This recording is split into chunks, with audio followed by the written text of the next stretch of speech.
Hi everyone, this is सूरज सजवान और आज की इस वीडियो में हम बात करने वाले हैं क्यों आपको इन्वेस्टमेंट करनी चाहिए स्टॉक मार्केट या फिर म्यूचुअल फंड में। कई सारे लोगों को लगता है इन्वेस्टमेंट का मतलब होता है एफडी, आरडी या फिर पीपीएफ में जो वे इन्वेस्ट करते हैं उसी को लोग अपनी इन्वेस्टमेंट समझकर चलते हैं। मैं एक बैंक में काम करता हूं और काफी सारे सीनियर्स से मेरी बातचीत होती है जो कि 30+ हैं एज में, और 95% लोग जो बैंक में काम करते हैं जिनकी एज 30+ है उनमें से स्टॉक मार्केट या म्यूचुअल फंड में इन्वेस्ट नहीं करते।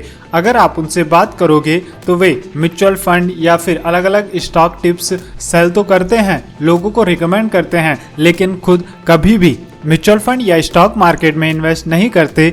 तो आज की वीडियो में हम जानेंगे क्यों ज़्यादातर लोग म्यूचुअल फंड या स्टॉक मार्केट में इन्वेस्ट नहीं करते हैं और 7 रीजंस की बात करेंगे जिन रीजंस के चलते आपको म्यूचुअल फंड्स या फिर स्टॉक मार्केट में इन्वेस्ट करना चाहिए। और ये भी समझेंगे क्या म्यूचुअल फंड सच में सही है या फिर ये है एक धोखा।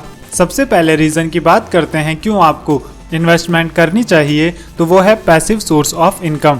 जब भी आप ज़्यादातर लोगों से पूछेंगे कि पैसे कमाने का उनका सोर्स क्या है, तो उनमें से ज़्यादातर लोग कहेंगे जो भी काम वे करते हैं, और अगर उन्हें अपनी वेल्थ इंक्रीज करनी है यानी जो भी पैसा वे पर मंथ कमा रहे हैं उन्हें और ज़्यादा पैसा कमाना है, तो उनके पास इसका एक ही तरीका होता है, या तो प्रमोशन या फिर एक्स्ट्रा वर्क करके। जब वो एक्स्ट्रा वर्क करते हैं तो उसके लिए उन्हें एक्स्ट्रा पैसा मिलता है। लेकिन आप इन्वेस्टमेंट करके भी अपनी वेल्थ को इंक्रीज कर सकते हो, पर मंथ जो आप सैलरी कमाते हो उसमें इंक्रीमेंट कर सकते हो। फॉर एग्जाम्पल, अगर आपने 1 लाख रुपए इन्वेस्ट किया है और उस पर आपको 15% का रिटर्न मिलता है, तो आपको 15,000 रुपीज़ पर ईयर एक्स्ट्रा मिलता है, जिसके लिए आप कोई भी काम नहीं कर रहे हो। यहाँ पर आपका पैसा यानी 1 लाख रुपए जो आपने इन्वेस्ट किया है वो आपके लिए काम कर रहा है और आपको उसका रिटर्न मिल रहा है 15,000 रुपीज़। इसी प्रकार से जब आप छोटे छोटे अमाउंट इन्वेस्ट करते हो और एक टाइम पर आपका जो अमाउंट है जो आपने इन्वेस्ट किया है उसकी वैल्यू 10 लाख रुपीज़ हो जाती है और आपको उस पर भी 15% का रिटर्न मिलता है, तो अब आपको पर ईयर 1,50,000 रुपीज़ एक्स्ट्रा मिलते हैं, जिसके लिए आप कॉन्शियसली कोई काम नहीं कर रहे हो, लेकिन आप फिर भी ये पैसा कमाओगे because of your investment knowledge. So पहला और सबसे इम्पॉर्टेंट रीज़न क्यों आपको इन्वेस्टमेंट करना चाहिए वो है पैसिव सोर्स ऑफ इनकम। यहाँ पर आप अपनी इन्वेस्टमेंट अमाउंट को बड़ा करते हो ताकि जिस पर आपको जो रिटर्न मिलता है वो भी बड़ा हो सके। बात करेंगे सेकंड रीजन की क्यों आपको इन्वेस्टमेंट करनी चाहिए, तो वो है बीट इन्फ्लेशन। जैसा कि हम सभी जानते हैं इंडिया में जो इन्फ्लेशन रेट है वो 6% है, यानी महंगाई हर साल 6 से 7% की दर से बढ़ रही है। अगर आप अपना पैसा केवल सेविंग अकाउंट में रखते हो तो वहां पर आपको 2 से 3% तक का रिटर्न मिलता है, यानी एक्चुअल में तो आप कोई पैसा कमा नहीं रहे हो, बल्कि जो आपका पैसा है वो 2 से 3% की रेट से डिक्रीज हो रहा है। यानी जो प्रोडक्ट आज आप 100 रुपए में परचेज कर सकते हो, अगले साल उसे परचेज करने में आपको 106 रुपए लगेंगे। लेकिन अगर आपने वो 100 रुपए अपने बैंक अकाउंट में रखे जहां पर आपको 2 से 3% का रिटर्न मिलता है, तो वहां पर आपका जो अमाउंट है वो 103 रुपए ही होगा, लेकिन इन्फ्लेशन के चलते वो प्रोडक्ट 106 रुपए का हो चुका होगा। अगर आप एफडी, आरडी या फिर पीपीएफ इस तरीके के किसी इंस्ट्रूमेंट में इन्वेस्ट करते हो जहां पर आपको 6 से 7% का रिटर्न मिलता है, तो इससे भी आप केवल इन्फ्लेशन को मीट कर पाओगे, यानी जिस रेट से इन्फ्लेशन बढ़ रहा है उसी रेट से आपका पैसा भी ग्रो होगा, लेकिन आप कभी भी इन्फ्लेशन को बीट नहीं कर पाओगे।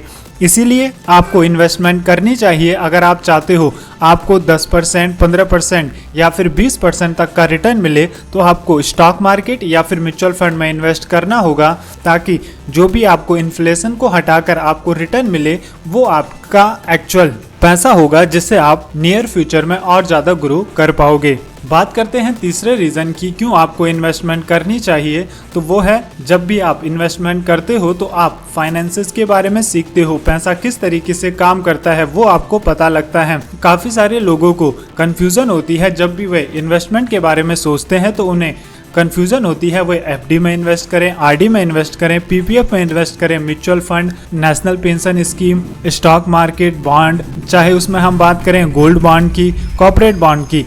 और अगर हम स्टॉक मार्केट की भी पर्टिकुलर बात करते हैं तो वहाँ पर 5000 कंपनीज आ जाती हैं जिनमें आप इन्वेस्ट कर सकते हो। इसीलिए ज़्यादातर लोग एफडी, आरडी या पीपीएफ में ही इन्वेस्टमेंट करना सही समझते हैं, क्योंकि यहाँ पर उनके पास ट्रांसपेरेंसी होती है और ये चीज़ें इजीली एक्सेसिबल हैं। लेकिन अगर आप केवल एफडी, आरडी, पीपीएफ या फिर सेविंग अकाउंट में इन्वेस्ट करते हो तो आप इन्फ्लेशन को बीट नहीं कर पाओगे, जबकि अगर आप स्टॉक मार्केट या म्यूचुअल फंड में इन्वेस्ट करते हो तो आप इन्फ्लेशन को तो बीट करोगे ही करोगे। आपको फाइनेंसेस के बारे में भी सीखने को मिलता है। मैं ये नहीं कहूँगा कि फाइनेंसेस के बारे में सीखना आसान है, लेकिन आज के समय में इंटरनेट के चलते कोई भी इंफॉर्मेशन आप इजीली एक्सेस कर सकते हो यूट्यूब पर या फिर किसी भी वेबसाइट पर। आप इन्वेस्टमेंट से रिलेटेड इन्फॉर्मेशन इजीली एक्सेस कर सकते हो और वहां से फाइनेंसेस के बारे में सीखकर अपनी नॉलेज को इम्प्रूव करके इन्वेस्टमेंट के बारे में सीख सकते हो। अगर आपको फाइनेंसेस के बारे में और इन्फॉर्मेशन चाहिए तो आप moneymonk.com इस वेबसाइट पर जाकर भी आर्टिकल्स पढ़ सकते हो। इसके अलावा डिस्क्रिप्शन बॉक्स में मैं आपको एक प्लेलिस्ट की लिंक दूंगा। अगर आप उस प्लेलिस्ट को भी कंप्लीट देखते हो तो आपको स्टॉक मार्केट और म्यूचुअल फंड के बारे में काफ़ी सारी इन्फॉर्मेशन मिल जाएगी, जहां से आप एक नॉलेजेबल डिसीजन ले पाओगे कौन से म्यूचुअल फंड्स और स्टॉक्स में आपको इन्वेस्ट करना चाहिए। हम बात करते हैं फोर्थ रीज़न की क्यों आपको इन्वेस्टमेंट करना चाहिए, तो वो है डाइवर्सिफिकेशन। जब भी हम एफडी या फिर आरडी में इन्वेस्ट करते हैं तो एक लिमिट के बाद हमें लगता है कि जो हमारे पास एक्स्ट्रा पैसा आएगा उसे हम कहाँ इन्वेस्ट करें, तो ज़्यादातर लोग एफडी और आरडी के बाद प्रॉपर्टी बाय कर लेते हैं, जिसके लिए वे लोन लेते हैं, यानी रियल इस्टेट में। लेकिन आपको ये समझना है रियल इस्टेट की जो लिक्विडिटी है वो बहुत कम होती है, यानी आप रियल इस्टेट को इजीली सेल नहीं कर सकते। परंतु अगर आप म्यूचुअल फंड या स्टॉक मार्केट में इन्वेस्ट करते हो तो वहाँ पर लिक्विडिटी ज़्यादा होती है, जिससे जो आपका रिस्क है वो डाइवर्सिफाई हो जाता है और आप इस पैसे को लंबे समय के लिए इन्वेस्टेड रख सकते हो, जिससे आपको लॉन्ग टर्म ग्रोथ बेनिफिट मिल सके और आप 15 से 20% तक का रिटर्न स्टॉक मार्केट से इजीली कमा सकते हो। बात करें फिफ्थ रीजन की क्यों आपको इन्वेस्टमेंट करनी चाहिए, तो वो है टैक्स बेनिफिट। जब भी आप स्टॉक मार्केट या म्यूचुअल फंड में लॉन्ग टर्म के लिए इन्वेस्ट करते हो तो यहाँ पर आपको long term capital gain tax benefit मिलता है। यहाँ पर आप अपने टैक्स को डेफर कर सकते हो और आपको टैक्स तब तक नहीं देना होता जब तक कि आप अपनी इन्वेस्टमेंट में जो भी आपने म्यूचुअल फंड बाई किए हैं या स्टॉक्स बाई किए हैं उन्हें आप सेल नहीं करते। जब भी आप स्टॉक मार्केट में इन्वेस्ट करते हो और आप अपनी इन्वेस्टमेंट को 1 साल से ज़्यादा समय के लिए इन्वेस्टेड रखते हो तो उसे लॉन्ग टर्म इन्वेस्टमेंट में काउंट किया जाता है और यहाँ पर आपको कई सारे टैक्स बेनिफिट मिलते हैं। कौन कौन से टैक्स बेनिफिट आप म्यूचुअल फंड और स्टॉक मार्केट में इन्वेस्ट करके ले सकते हो, इसके बारे में हम एक कंप्लीट वीडियो बनाएंगे। तो अगर आप उस वीडियो को मिस नहीं करना चाहते तो चैनल को अभी सब्सक्राइब करें और भी काफ़ी सारी बेहतरीन वीडियोस फाइनेंस से रिलेटेड आपको इस चैनल पर देखने को मिलेगी। हम बात करते हैं सिक्स्थ रीज़न की क्यों आपको इन्वेस्टमेंट करनी चाहिए, तो वो है अर्न रेगुलर इनकम।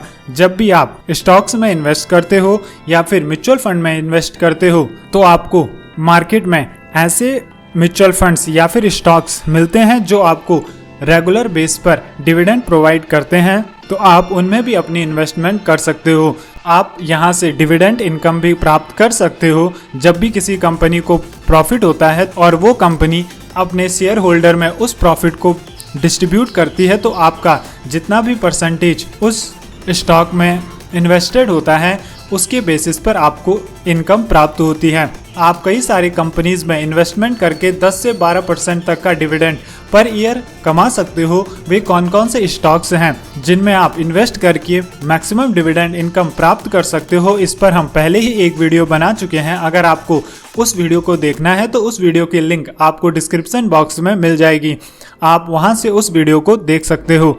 बात करेंगे सेवंथ बेनिफिट की और मोस्ट इम्पॉर्टेंट बेनिफिट की जो आपको इन्वेस्टमेंट करने से मिलता है, वो है कंपाउंडिंग ऑफ वेल्थ। जब भी आप अपने इन्वेस्टमेंट पर रिटर्न कमाते हो और जो भी आपका रिटर्न होता है उसे आप दोबारा से इन्वेस्ट करके उस री इन्वेस्टमेंट पर फिर से रिटर्न प्राप्त करते हो, उसे हम कहते हैं कंपाउंडिंग। अल्बर्ट आइंस्टीन ने कंपाउंडिंग को दुनिया का 8वां अजूबा भी कहा है, जिसका एक सिग्निफिकेंट रोल होता है वेल्थ क्रिएट करने में।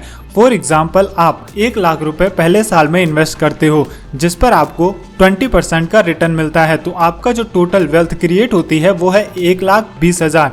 अब आपको जो अगले साल रिटर्न प्राप्त होगा 20% का, वो 1 लाख पर ना होकर 1,20,000 पर होगा और आपका जो टोटल रिटर्न होगा वो होगा 24,000। इसी प्रकार से अगर आप इसी इन्वेस्टमेंट को कंटिन्यू रखते हो तो आपको थर्ड ईयर में जो रिटर्न प्राप्त होगा वो है 28,800, यानी जो आपको 8,800 रुपीज का रिटर्न प्राप्त हो रहा है वो आपकी इन्वेस्टमेंट पर नहीं, बल्कि जो आपको रिटर्न मिला है उस पर, जो आपको रिटर्न प्राप्त हो रहा है उस पर प्राप्त हो रहा है। कंपाउंडिंग को अगर आप और डिटेल में समझना चाहते हो तो इस पर भी हम पहले एक वीडियो बना चुके हैं, जिसकी लिंक भी आपको डिस्क्रिप्शन बॉक्स में मिल जाएगी।